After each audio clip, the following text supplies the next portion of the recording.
When we picture the Revolutionary War, we usually imagine a specific oil-painted vision, soldiers in pristine blue coats executing coordinated maneuvers under legendary generals.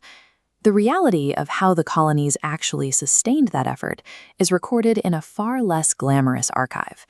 This weathered, stained file jacket is stamped with a single bureaucratic dismissal: invalid. It contains the pension records of a forgotten militiaman. This printed congressional statement from Wayne County, Indiana, introduces us to George Epperly.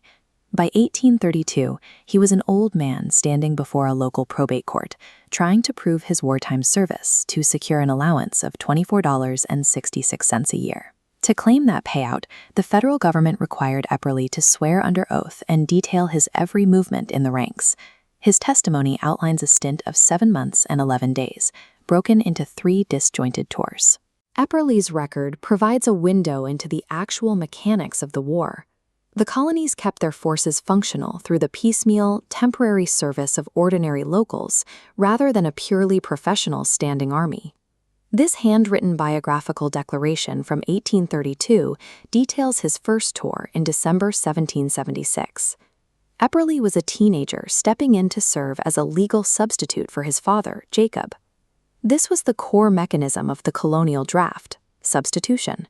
When a patriarch was drafted, the burden was redirected. This loophole reflected a harsh economic reality.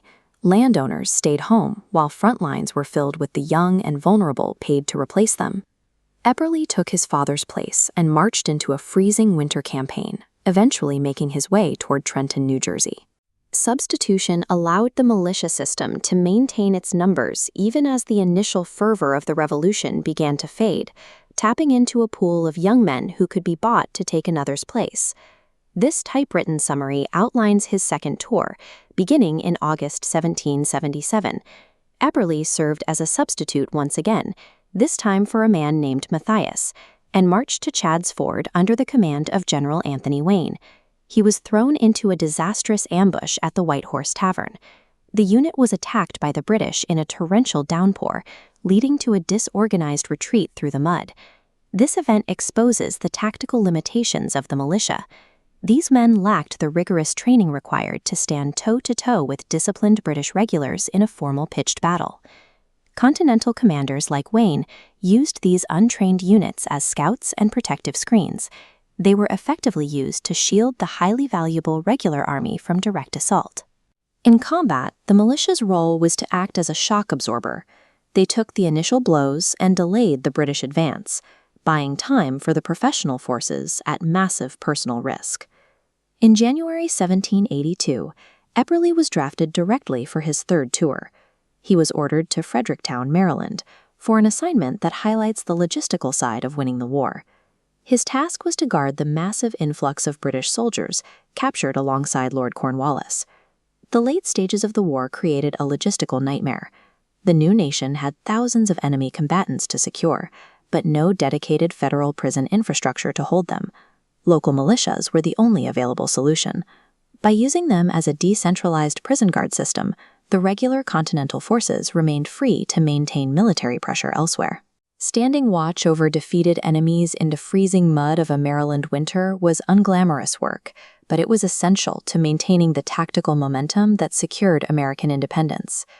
After the war, Epperly followed a path common to many veterans. He drifted westward, moving from Maryland to Virginia, before finally settling in Indiana.